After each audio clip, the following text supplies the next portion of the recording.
Story number 1. The Industrial Maze was an escape room unlike any other, set in an abandoned factory on the outskirts of town. The theme was a survival challenge, promising a gritty, realistic experience that pushed participants to their limits. My friends and I, always seeking the next thrill, were immediately intrigued. The idea of navigating through a maze of machinery and industrial puzzles sounded exhilarating. However, we soon discovered that the real danger within the industrial maze was far from the manufactured scares we had anticipated. Upon arrival, the setting immediately sets a somber tone. The factory loomed large against the gray sky, its rusted gates creaking open as if warning us to turn back. The game master, a stern-faced man with a walkie-talkie, briefed us on our objective: to find the control room and shut down the factory's main power source before our time ran out. He emphasized the importance of caution, citing the realistic hazards of the environment.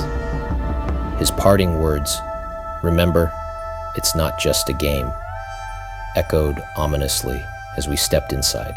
The interior was a labyrinth of metal and shadows, with the distant hum of dormant machinery filling the air. The puzzles began as clever challenges, requiring teamwork and ingenuity to navigate through the industrial relics. Yet, as we delved deeper, the atmosphere shifted palpably.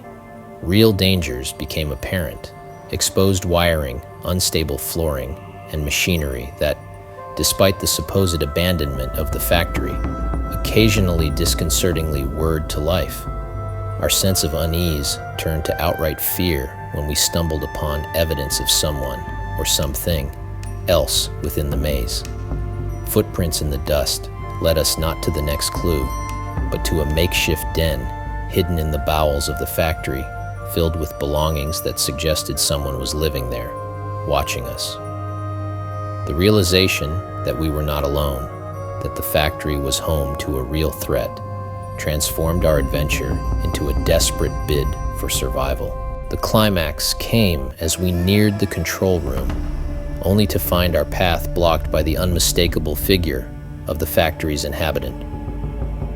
The confrontation was brief, but intense, ending with us narrowly escaping into the control room and securing the door behind us. With shaking hands, we shut down the power, plunging the factory into silence and darkness, our only guide out the emergency exit lights we had been told about in our briefing. Emerging into the daylight, we were met by the game master, who listened to our tale with a growing concern. The police were called, and the investigation revealed the factory had indeed been a refuge for a troubled individual, drawn to the isolation and inadvertently becoming part of the escape room experience. The industrial maze was closed indefinitely, a chilling reminder that sometimes the most terrifying dangers are those grounded in reality, lurking where we least expect them. Story number 2. In an adventurous quest for something out of the ordinary, my friends and I discovered Escape from the Condemned Subway, an escape room advertised as a thrilling simulation of a subway tunnel collapse. The concept was fascinating. Survive and find your way out before oxygen runs out. The promise of using real decommissioned subway cars and tunnels as the setting sealed our decision. This wasn't just any escape room. It was a dive into the belly of the city's forgotten underbelly. The entrance was through a nondescript door in an alley, leading us down into the depths below the bustling city streets. The game master, a former subway engineer with an unnervingly calm demeanor, explained our objective: navigate through the tunnels, restore power to the subway car, and find the hidden exit before our time expired. His final words, "Stay on the path and don't underestimate the tunnels," sent a chill down my spine. The game began with an eerie silence, broken only by the sound of dripping water and our footsteps echoing off the tunnel walls. The authenticity of the setting was impressive. Dim emergency lights cast long shadows, and the subway car itself felt like a relic of a bygone era. Initial puzzles involved rerouting power and deciphering transit maps that led us deeper into the tunnel system. But as we ventured further, the game's realism took a dark turn. Tools and construction equipment seemed recently used, not part of the staged decor we had expected. A sense of unease grew when we found a series of frantic messages scrawled on the walls, warning of a collapse and the dangers of being underground. These didn't feel like part of the game. They were too raw, too genuine. Our path led us to a blocked section of the tunnel, where we faced the stark reality of our situation. The collapse was real, the danger imminent. The game had intersected with an actual unstable part of the subway system, abandoned and forgotten by all but the most desperate urban explorers. The realization that we were in a live survival scenario, far from the controlled thrill of an escape room, spurred us into action. Using our wits and the clues unintentionally left behind by those who had ventured here before, we managed to backtrack and find a maintenance hatch that led us to safety. Emerging into the night, gasping for fresh air and the sounds of the living city, we knew we had narrowly escaped a fate far more permanent than losing a game.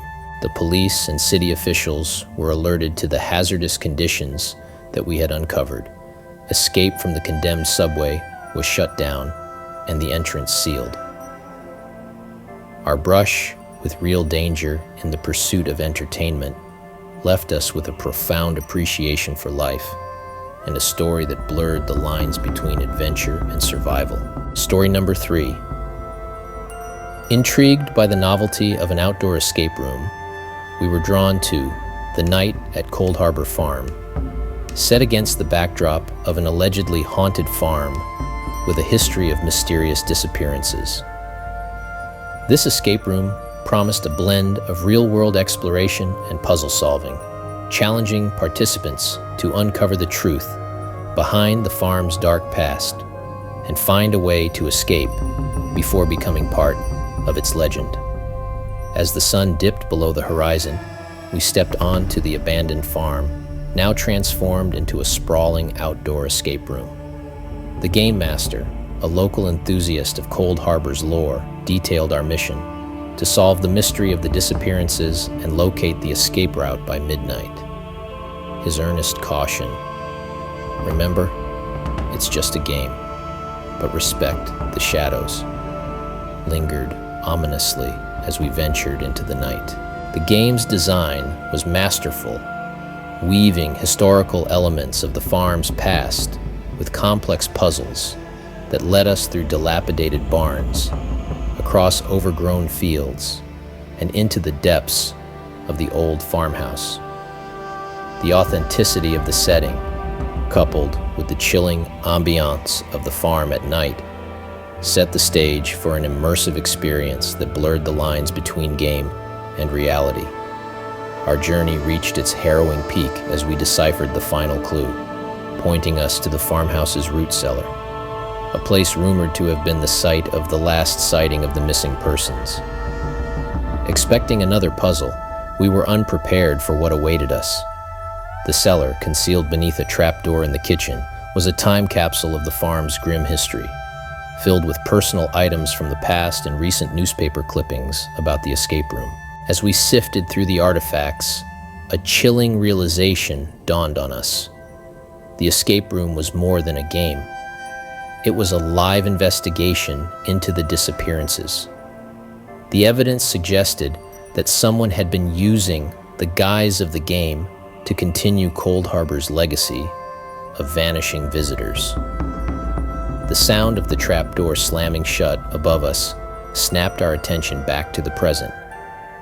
The game master's voice, now menacing and too close, echoed down the stairwell. "You've uncovered more than you should have. Let's see if you can escape the truth." In a desperate bid for freedom, we scoured the cellar for another way out, leveraging our collected clues and the room's hidden mechanisms. Our efforts unveiled a secret tunnel, a forgotten escape route used during the farm's darker days. Crawling through the narrow passage, we emerged into the cool night air, far from the farmhouse, but safe within sight of our cars. We reported our findings to the authorities, who launched a thorough investigation, revealing the game master's complicity in a series of elaborate hoaxes that capitalized on Cold Harbor's infamous history.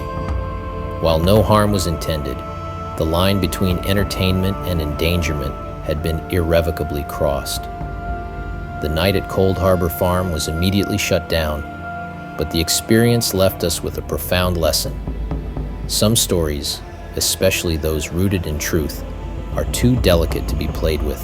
Story number 4. In search of an unconventional escape room experience, my friends and I were drawn to Lockdown at Lansdale High, a game set in an abandoned school building, rumored to be scheduled for demolition. The premise was eerily simple. Navigate through the deserted halls and classrooms to uncover the story of a notorious lockdown from decades past and find the exit before the demolition begins. The mix of historical mystery and the adrenaline of a timed escape piqued our interest, promising an experience unlike any we had encountered before. Upon arrival, the setting immediately enveloped us in an atmosphere thick with suspense. The game master, dressed as the school's janitor, shared the grim history of Lansdale High, of whispered rumors about a lockdown that went horribly wrong, leading to the school's abrupt closure. Our objective was to piece together the truth while avoiding the hazards left behind. His foreboding advice, trust the signs and keep moving, set the tone for what was to become a harrowing journey. The game was intricately designed, with each classroom serving as a piece of the larger puzzle. Clues were hidden in textbooks, locker combinations revealed key codes, and the eerie silence was punctuated by the sound of a distant bell, marking our dwindling time. But as we delved deeper, the line between game and reality began to blur. We stumbled upon areas that seemed genuinely neglected and unsafe, floors that felt too weak to hold our weight, and the startling realization that the hazards might not all be part of the game. Our adrenaline turned to genuine fear when we discovered a room that wasn't on the game map. Inside, the remnants of a real lockdown were eerily preserved. A teacher's hastily written note on the chalkboard, personal belongings strewn about as if their owners would return any moment, and a door that had been barricaded from the inside. The chilling discovery hinted at a story far more sinister than any of us had anticipated. The climax of our experience came not from solving the final puzzle, but from the realization that we were not alone. Footsteps echoed in the hallways, growing louder and more frantic, as if someone or something was with us in the abandoned school. In a desperate bid for escape, we used our collected clues to unlock the main entrance, only to find it chained from the outside. Panic-stricken, we remembered the janitor's parting words and sought alternative signs of exit, eventually finding our way out through the old gymnasium, just as the sound of demolition began in the distance. Emerging into the daylight, we reported our findings to the authorities, leading to an investigation that uncovered the truth about Lansdale High's past and the real dangers lurking within. The game was immediately shut down, a sobering reminder of the thin veil between past and present and the real risks of blurring the line between entertainment and historical tragedy. Story number 5. In an ambitious attempt to bring a new level of realism to escape room experiences, Crisis at Crescent Tower was designed around the thrilling concept of a high-stakes negotiation, an escape from a skyscraper under siege. The storyline was compelling. Participants would enter as a crisis negotiation team tasked with defusing a tense hostage situation on the top floors of Crescent Tower, a renowned but now defunct office building. The twist, the threat, was not only the hostage taker, but the building itself, teetering on the brink of demolition. As we arrived, the setting immediately demanded our full attention. The once gleaming tower stood desolate, its faded grandeur a silent testament to better days. The game master, embodying the role of a desperate former employee holding the building's secrets, briefed us with a mix of frantic urgency and calculated menace. He warned of the building's structural vulnerabilities and the limited time before demolition charges would be triggered. Our mission was clear: navigate the treacherous, trap-laden floors to reach the top, secure the release of the hostages, and escape before the countdown reaches 0. The game was ingeniously layered, forcing us to solve puzzles that revealed the building's hidden passageways and defunct safety systems. Each clue brought us closer to the top, but with progress came increased peril. We navigated through floors where the false ceiling panels threatened to collapse, and the elevator shafts had been cunningly rigged with puzzles that mimicked the danger of a free fall. The true horror, however, unfolded as we pieced together the narrative behind the siege. Through hidden documents and encrypted messages, we uncovered evidence of corporate espionage, sabotage, and a cover-up that implicated the building's imminent demolition as more than just routine. The realization dawned on us. The game's scenario was a shadow play, mirroring a real catastrophe waiting to unfold. The hostage taker's motives blurred between fiction and a harrowing reality of vengeance against those responsible for the building's downfall. Our climactic moment came not with the defusing of a fictional bomb, but the real-life race to disable the rigged demolition controls we discovered in the penthouse, overlooked in the building's abandonment. With seconds to spare, we averted disaster, not just for ourselves, but for the city below. Escaping Crescent Tower, as the first light of dawn broke the horizon, we were met not by the game master, but by emergency services, alerted by an anonymous tip-off about the building's hazardous state. The game had ended, but the implications of our discoveries were only beginning to unravel. Crisis at Crescent Tower was promptly closed, and the building secured for a thorough investigation.